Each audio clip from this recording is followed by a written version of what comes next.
नमस्कार, मैं हूं विक्रांत मिश्रा और आप देख रहे हैं पीबीसी भारत। आज भारत में एक बीमारी ने हाहाकार मचा रखा है। हमारे पशुधन असमय काल कवलित हो रहे हैं। तो आइए देखिए हमारी एक खास रिपोर्ट।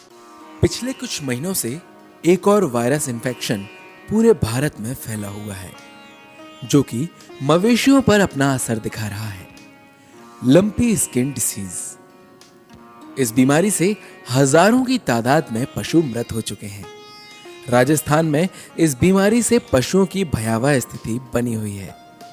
पीएम मोदी ने भारत में फैली इस बीमारी पर चिंता व्यक्त की है और भरपूर उपाय अपनाने के लिए ठोस कदम भी उठाए हैं।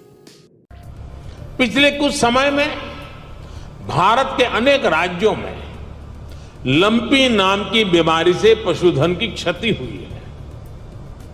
विभिन्न राज्य सरकारों के साथ मिलकर केंद्र सरकार इसे कंट्रोल करने की पुरजोश कोशिश कर रही है। आज हम मौजूद हैं नरसिंहपुर के पशु चिकित्सालय में, जहां हम बात करेंगे लंपी वायरस के बारे में। हमारे साथ मौजूद विशेषज्ञों से हम जानेंगे कि क्या है लंपी वायरस, कैसे फैल रही बीमारी और कैसे बचा जाए इस बीमारी से। हमने इस संबंध में जागरूकता शिविर भी ज़िले में कई जगहों पे कराए हैं और हमारे जो 17 गांव हैं जो बॉर्डर पे हैं, दूसरे ज़िलों की बाउंड्री पे हैं, उनमें हम विशेष ध्यान रखे हुए हैं और उन गांवों में हम जागरूकता शिविर ख़ासतौर से कर रहे हैं।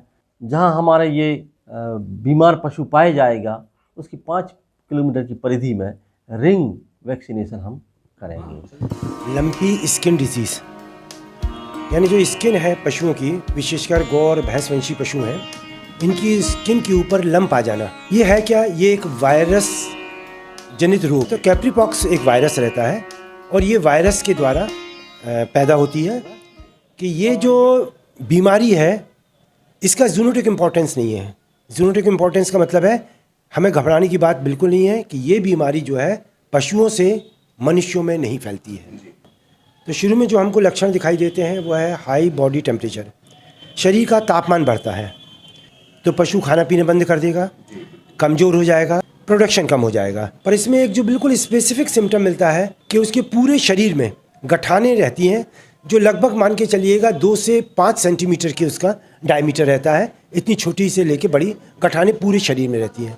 शुरुआत में गठाने रहती हैं जिनका मुंह नहीं रहता है, केवल उभार रहता है कि गठाने जो है वो फूट भी सकती हैं और जब वो घाव बन जाता है तो उसमें क्या रहता है, सबसे बड़ा डर जो रहता है सेकेंडरी बैक्टीरियल इन्फेक्शन का रह सकता है। घाव में मवाद पड़ सकती है, बड़ा हो सकता है, तो वो और ख़तरनाक हो जाता है।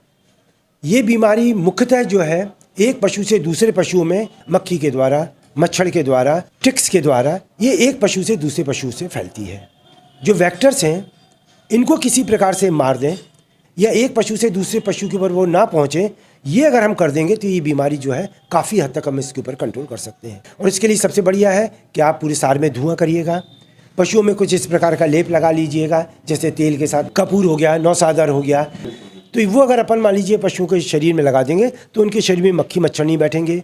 कुछ स्प्रे कर सकते हैं सार में, जहाँ पर पशु रखते हैं गौशालाओं में, उन्हें यदि हम स्प्रे कर देंगे तो क्या रहेंगे, मक्खी मच्छर वगैरह नहीं रहेंगे, टिक्स वगैरह नहीं रहेंगी। तो धीरे धीरे क्या रहेगा, वो बीमारी एक पशु से दूसरे पशु में नहीं फैलेगी। और हम लोग कोशिश कर रहे हैं कि किसी भी प्रकार से बाहर के जिलों से पशुओं का जब तक ये बीमारी है तब तक उनका आवागमन बंद रहे।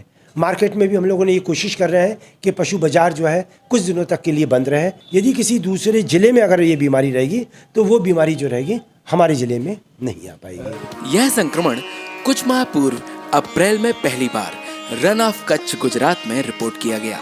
उसके बाद राजस्थान, पंजाब, हरियाणा, हिमाचल प्रदेश, उत्तराखंड, जम्मू एंड कश्मीर, उत्तर प्रदेश, मध्य प्रदेश, गोवा और आंध्र प्रदेश में इसके केस दर्ज किए गए। स्पेशल डाटा की माने तो एलएसडी से लगभग 15.21 लाख कैटल्स पूरे भारत में सितंबर के माह में संक्रमित हो चुके हैं। यदि किसी पशु को लंपी के पूरे लक्षण हैं, पशु चिकित्सक सैंपल कलेक्ट करके डीआई लैब नरसिंहपुर भेजता है। नरसिंहपुर में यहाँ प्रॉपर कोल्ड चेन में मेंटेन करके हाई सिक्योरिटी लैब भोपाल में भेजे जाते हैं।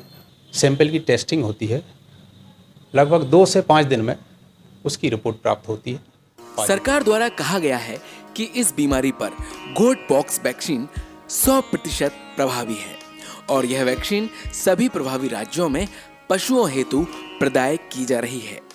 लगभग 1.5 करोड़ डोजेस सरकार द्वारा प्रभावी राज्यों में पहुंचाई गई हैं। हाल ही में भारत ने स्वदेशी वैक्सीन को भी विकसित कर लिया है, जिसे लंपी प्रोवैक इंड का नाम दिया गया है, जो कि 3 से 4 माह के अंदर मार्केट में उपलब्ध हो जाएगी। आपने हमारी ये रिपोर्ट देखी और मैं उम्मीद करता हूँ कि आपको लंपी वायरस के बारे में अधिकतम जानकारी मिल गई होगी। हमारा प्रयास भी यही था। तो ध्यान रखिए कि लंपी वायरस से कैसे बचना है। मच्छरों को भगाइए, मक्खियों को भगाइए और हमारे पशुधन को सुरक्षित कीजिए। विक्रांत मिश्रा की रिपोर्ट, पीबीसी भारत, नरसिंहपुर।